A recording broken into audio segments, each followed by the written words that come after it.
العالمين والعاقبة للمتقين والصلاة والسلام على سيد الأنبياء والمرسلين وعلى آله وأصحابه أجمعين. صدق الله.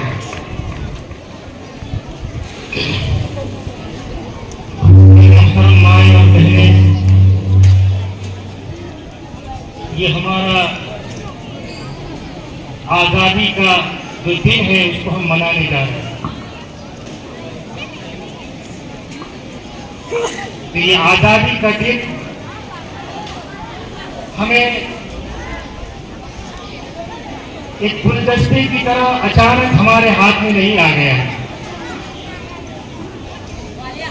بلکہ یہ ہمارے بزرگوں اور ہمارے اسلاف کی بڑی جد و جہد کے بعد برادران وطن میں جس طرح ہماری قوم کے لوگوں نے، ہمارے ہندوستان کے واسیوں نے جس طرح قربانیاں دی ہیں، اسی طرح ہمارے مسلمانوں کی بھی قربانیاں اس میں بے پناہ ہیں.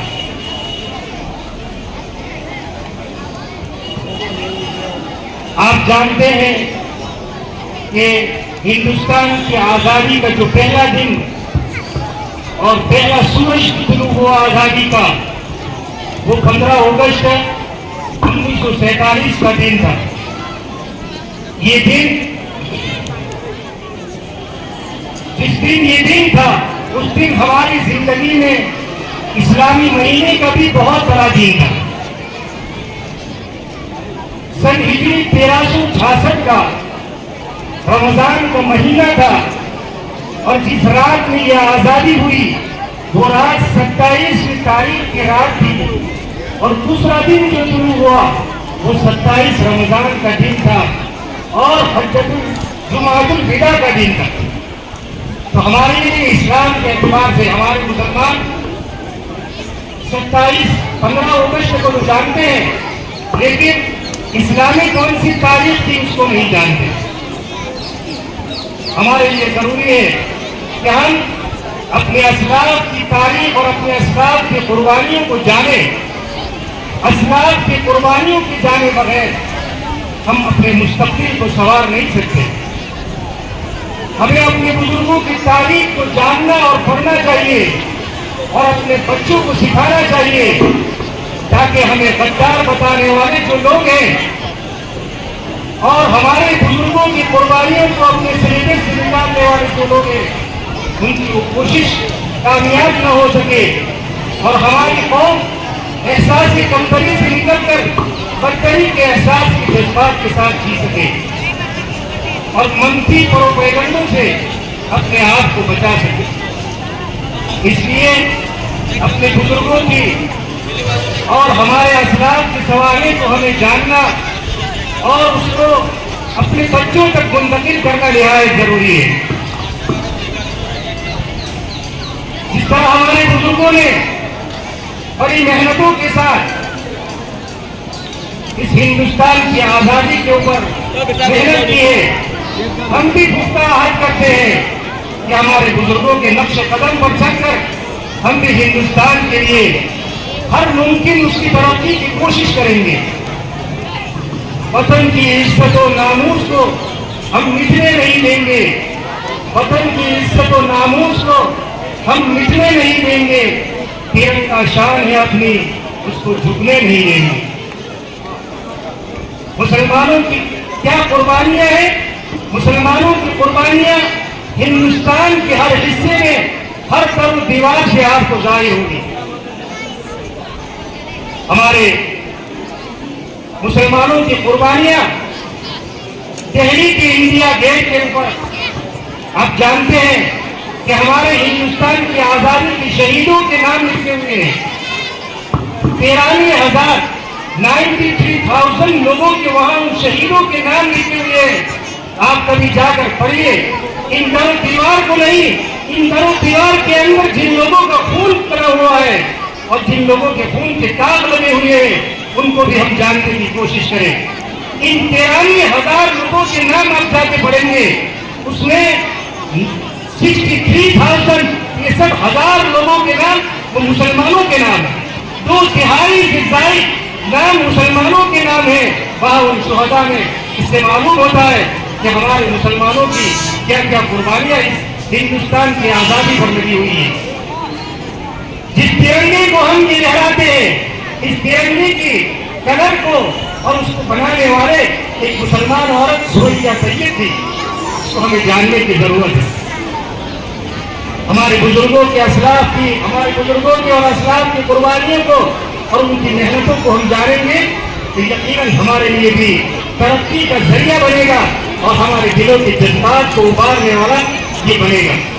اس لیے میں مختصر اپنے بزرگوں کی اور انگریز کی تاریخ اتنی مختصر جو ہر بچہ اور مسلمان جان سکے اور جس کا جاننا ضروری ہے، جس کی وجہ سے ہمارے دلوں میں ہمارے بزرگوں کی قدر پیدا ہو اور ہمارے لیے مشعل راہ بنے. اس لیے نہایت مختصر میں اس تاریخ کو بیان کروں گا. ہندوستان میں انگریز جو آیا تھا وہ شاہ جہاں کے زمانے سے آیا تھا. شاہ جہاں کے زمانے کے بعد عالمگیر کے زمانے میں ان کی جو حرکتیں تھیں ان کو محدود کر دیا گیا تھا. ہندوستان میں انگریز جو آیا تھا سن عیسوی 1600 میں آیا اور اس نے رفتہ رفتہ ہندوستان کے اوپر پنجے گاڑنا شروع کیے. اور سب سے پہلے اس انگریزوں کے خلاف جس آدمی نے جہاد کیا ہے وہ مسلمانوں میں سے نواب سراج الدولہ بنگال کا یہ نواب تھا. اس نے سب سے پہلے 1757 میں انگریزوں کے خلاف جہاد کیا اور اپنے ہی مسلمانوں کے غداری کی وجہ سے اس کو شکست ہوئی اور انگریز کا سب سے پہلے حکومت بنگال میں بنی. اور انگریز کا سب سے پہلے حکومت بنگال میں بنی. اور سب سے پہلا جہاد کرنے والا مسلمانوں کا جو آدمی تھا مجاہد نواب سراج الدولہ تھا. اس کے بعد دوسرا نواب جس کو ہم سلطان ٹیپو سے یاد کرتے ہیں وہ 1799 میں اس نے انگریزوں سے مقابلہ کیا. وہ بھی بدقسمتی سے اپنے ہی آستین کے ساتھ کی وجہ سے اپنے ہی لوگوں کے غداری کی بنیاد پر اس کو بھی شکست ہوئی. وہ اتنا زبردست آدمی تھا کہ انگریز نے اس کے سینے پر چڑھ کر کہا تھا جب وہ شہید ہو گئے سلطان ٹیپو کے ہندوستان آج سے ہندوستان ہمارا ہے. یعنی اس ہندوستان میں اگر انگریز کی دشمنی کسی کے دل میں تھی اور انگریز کی مقابلے کی اگر کسی کے دل میں جذبہ تھا تو یہی ایک آدمی تھا. یہی اسی کو ہم نے ختم کیا ہے. آج کے بعد کسی کے دل میں سے یہ جذبہ نہیں ابھرے. اس کے بعد 1803 میں انگریز نے دہلی پر زبردستی بادشاہ کے ساتھ دستخط کروائے اور وہاں خلق خدا کی اور حکومت بادشاہ کی اور حکم بہادر کمپنی کا یہ فیصلہ سن 1803 میں کیا. اور بادشاہ جو اس وقت شاہ عالم بادشاہ تھا اس کی حکومت لال قلعے کے حد تک محدود کر دی اور پورے ہندوستان بھر میں قانون بہادر کا کمپنی کا چلنے لگا. اسی حالات کو دیکھ کر ہمارے علماء آج جو لوگ علماء سے پوچھ رکھتے ہیں کہ انہوں نے کیا کیا اور آج ہمارے علماء سے ان کے پھکے پر جو لوگ تالا زنی کرتے ہیں تو سب سے پہلے ہندوستان میں انگریز کے مخالف اور انگریز کے خلاف جہاد کا سب سے پہلا فتویٰ جس نے جاری کیا وہ ہمارے علماء میں سے شاہ ولی اللہ رحمۃ اللہ علیہ کے فرزند ارجمند شاہ عبدالعزیز صاحب رحمۃ اللہ علیہ نے 1803 میں ہندوستان کے دارالحرب ہونے کا فتویٰ دیا. اس کا مطلب یہ تھا کہ ہر مسلمان اور ہر ہندوستانی واسی اور ہندوستان کے رہنے والے باشندے کو اپنی جان اور مال سے قربانی دینا، اپنے ملک کی حفاظت کے لیے، اپنی دین کی حفاظت کے لیے قربانی دینا فرض قرار دیا. تو یہ سب سے پہلا فرض اور یہ فتویٰ شاہ عبدالعزیز صاحب رحمۃ اللہ علیہ نے 1803 میں دیا. انہی نے اپنے شاگرد شاہ سید احمد شہید رحمۃ اللہ علیہ اور شاہ اسماعیل شہید رحمۃ اللہ علیہ کی قیادت میں ہندوستان بھر میں انگریزوں کے خلاف مسلمانوں کے درمیان میں اور عام لوگوں کے درمیان میں ان کے خلاف جھگڑنے اور لڑنے کی قوت پیدا کرنے کے لیے پورے ہندوستان بھر کی کوشش کی. اور بالآخر یہ بھی اپنے ہی لوگوں کے غداری کی بنیاد پر 1831 میں یہ بھی بالا کوٹ کے پہاڑیوں میں شہید کر دیے گئے. اس کے بعد ہمارے مسلمان اور ہندوستان بھائیوں نے اس ملک کی آزادی کی جو لہر چلی ہوئی تھی اس لہر کو ختم نہیں کیا، اس کو اور آگے بڑھایا، اور اس کے بعد 1857 میں جنگ آزادی، جس کو انگریز نے غدر کا نام لیا لیکن وہ جنگ آزادی تھی، تو اس میں ہمارے مسلمانوں میں سے حاجی امداد اللہ صاحب رحمۃ اللہ علیہ، مولانا قاسم نانوتوی رحمۃ اللہ علیہ، مولانا رشید احمد صاحب گنگوئی رحمۃ اللہ علیہ نے بڑھ چڑھ کے حصہ لیا۔ خیر اللہ تعالیٰ کی مقدرات میں جو بھی تھا اس میں شکست ہوئی، اور وہ بھی اپنے ہی کے لوگوں کی چند کمزوریوں کی بنیاد پر، اور اس کے بعد پورے ہندوستان میں انگریز مسلط ہو گئے، لیکن آزادی کی جنگ اب بھی مسلمانوں کے سینوں میں بجھی نہیں تھی، اب بھی مسلمانوں کے سینوں میں آزادی کی لہر لگی ہوئی تھی، اور اسی کی کوشش میں لگے رہے، اور انہیں کی شاگرد شیخ الہند رحمۃ اللہ علیہ، مولانا حسین احمد مدنی رحمۃ اللہ علیہ نے ہندوستان کی آزادی کے لیے مسلمانوں کی ایک تنظیم جس کا نام آج بھی ہم جانتے ہیں اور ہمارے یہاں وہ محنت کر رہی ہے، جمعیت علماء ہند 1919 میں نومبر میں یہ جماعت بنائی گئی، اور اسی پلیٹ فارم سے اور ہمارے مسلمانوں کی مستقل پلیٹ فارم اور ہمارے برادران وطن کے ساتھ ہندوستان کی آزادی کی کوشش کرتے رہے، اور آخر میں 1947 میں یہ آزادی ملی۔ میرے محترم دوستوں اور بزرگوں، ہمارے اکابر کی یہ قربانیاں، ہمارے علماء جب بھی اس دین کے اوپر اور مسلمانوں کے اوپر جب بھی کوئی پریشانی آئی ہے اپنی جان کا نذرانہ پیش کیا ہے۔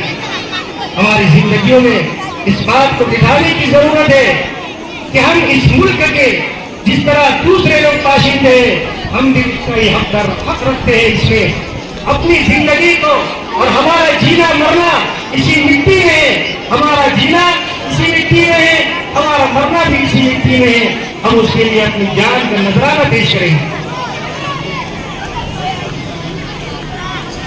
جب بھی ہمارے بزرگوں نے یہ قربانیاں دی ہے، ہم مسلمانوں کو جاننے کی ضرورت ہے، صرف جینے کے لیے نہیں بلکہ ہم اس ملک میں رہیں گے اور اس ملک کے معزز شہری بن کر رہیں گے، لیکن اس کے ساتھ ساتھ ہم مسلمان بن کر بھی زندگی گزاریں گے۔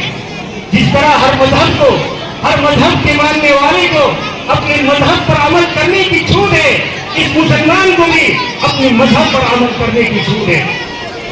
جب تک ہم جیے ہیں، ہماری قوم مسلمانوں کی 1400 سال سے جب تک زندگی گزار رہی ہے، ہمیشہ اپنی زندگی کو اسلام اور مسلمانی کے ساتھ زندگی گزاری ہے۔ دنیا کی بڑی بڑی جامع قومیں اور طاقتیں اور بادشاہ آئے اس مسلمانوں کو مٹا دے، لیکن ہماری شناخت کو کوئی مٹا نہیں سکا۔ ہم نے جب بھی دنیا میں کسی بھی ملک میں رہے ہیں، ہم نے اپنی شناخت کو اسلامی شناخت کے ساتھ باقی رکھی، اس ملک کا